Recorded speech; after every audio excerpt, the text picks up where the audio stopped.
A relação entre Estado e religião é um tema bastante instigante, de suma importância no nosso direito constitucional e na história do Estado.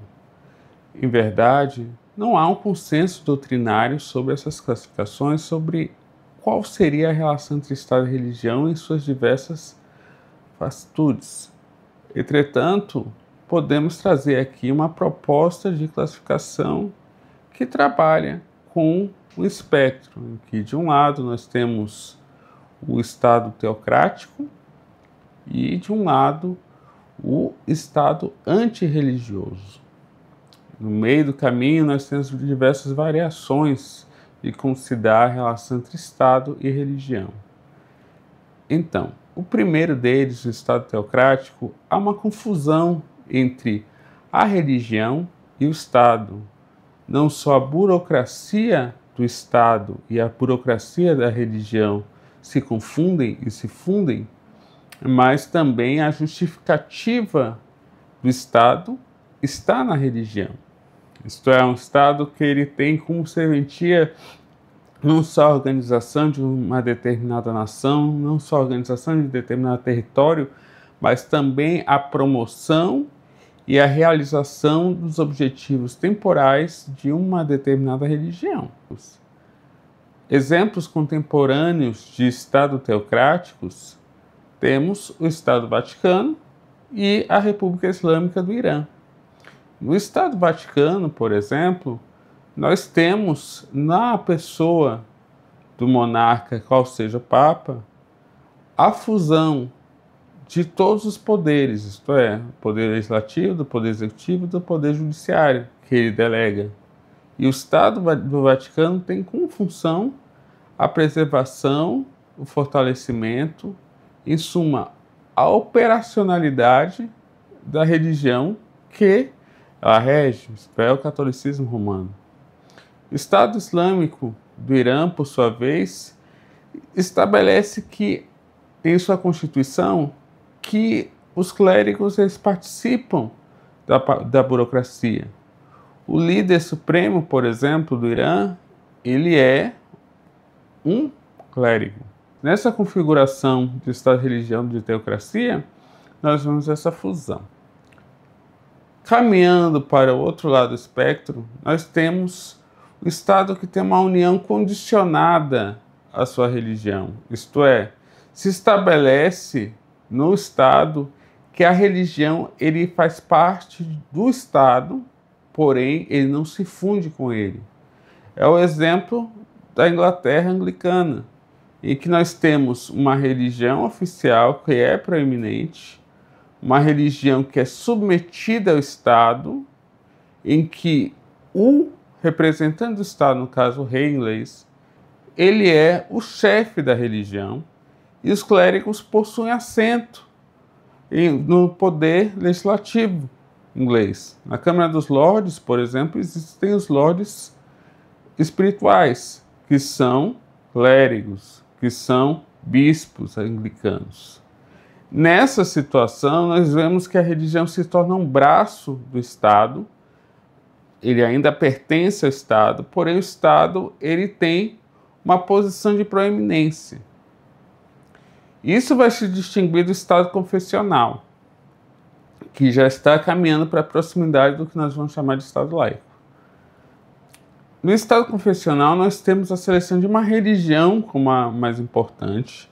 Entretanto, essa religião ela não participa diretamente do Estado. Ela é distinta do Estado. Ela vai existir no campo privado. Entretanto, o Estado vai selecionar ela para ser a religião oficial desse Estado, lhe dando determinados privilégios em detrimento de outros. Era o caso, por exemplo, da Igreja Apostólica Romana no Império do Brasil, em que nós tínhamos essa religião como oficial, com subvenção estatal, com uma supervisão estatal. Entretanto, era clara a distinção entre a religião e o Estado. Não havia essa fusão. A religião ela possuía um status de proeminência, era a única que poderia ter, por exemplo, templos com uma aparência externa de templos, enquanto as demais religiões, quando não perseguidas, eram simplesmente toleradas. Já avançamos para o que se denomina Estado laico. O Estado laico ele é um Estado que se coloca em uma posição de neutralidade em relação ao fenômeno religioso. Entretanto, essa neutralidade não necessariamente vai ser de indiferença. E isso é importante porque muitas vezes se concebe o Estado laico como um monolito, como se fosse uma coisa só, como se não houvesse diferenças ou graduações nesse Estado laico. Um exemplo clássico desta variação é a distinção entre o modelo de Estado laico adotado pelos Estados Unidos da América e pela República Francesa. Nos Estados Unidos da América, nós temos o reconhecimento que o Estado não há de criar uma religião, não há de subvencionar uma religião. Entretanto, a religião não é excluída do espaço público, do espaço político. Muito pelo contrário, ela é reconhecida como um ponto que há de ser debatido no espaço público, um ponto que é motivo de união e de dissociação no ambiente político. Ela não é excluída do ambiente político.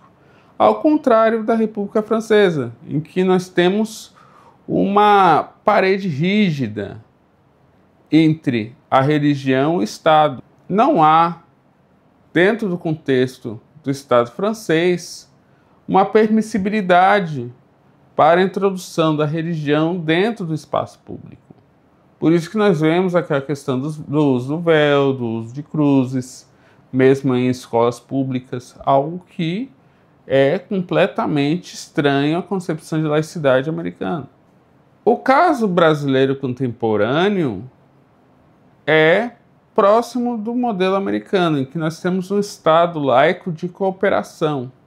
Isto é, o Estado brasileiro ele não reconhece uma religião como oficial, entretanto, ele valoriza positivamente o fenômeno religioso, sendo permitido que o Estado brasileiro faça acordos, alianças com a religião, com organizações religiosas, como é o caso, por exemplo, de Santa Casas, como é o caso de determinadas escolas, ensino de religião em escolas, conforme autorizado em lei. Caminhando para o ponto de hostilidade com o fenômeno religioso, nós temos o Estado anticlerical. O Estado anticlerical ele é contra a religião organizada, não a religião em si. Ele visa lutar contra as organizações religiosas e contra a classe dos clérigos. Um exemplo desse tipo de Estado era o Estado Revolucionário Mexicano, de 1917. Já estando no lado extremamente oposto do Estado teocrático, nós temos o Estado antirreligioso, muitas vezes erroneamente denominado Estado ateu. Trata-se de um Estado que visa suprimir todo e qualquer fenômeno religioso, independentemente das suas convicções metafísicas. Espero que esse vídeo tenha contribuído para o debate, para a melhor compreensão sobre a relação entre Estado e religião. Se quiser adicionar alguma contribuição, deixa um comentário e até a próxima.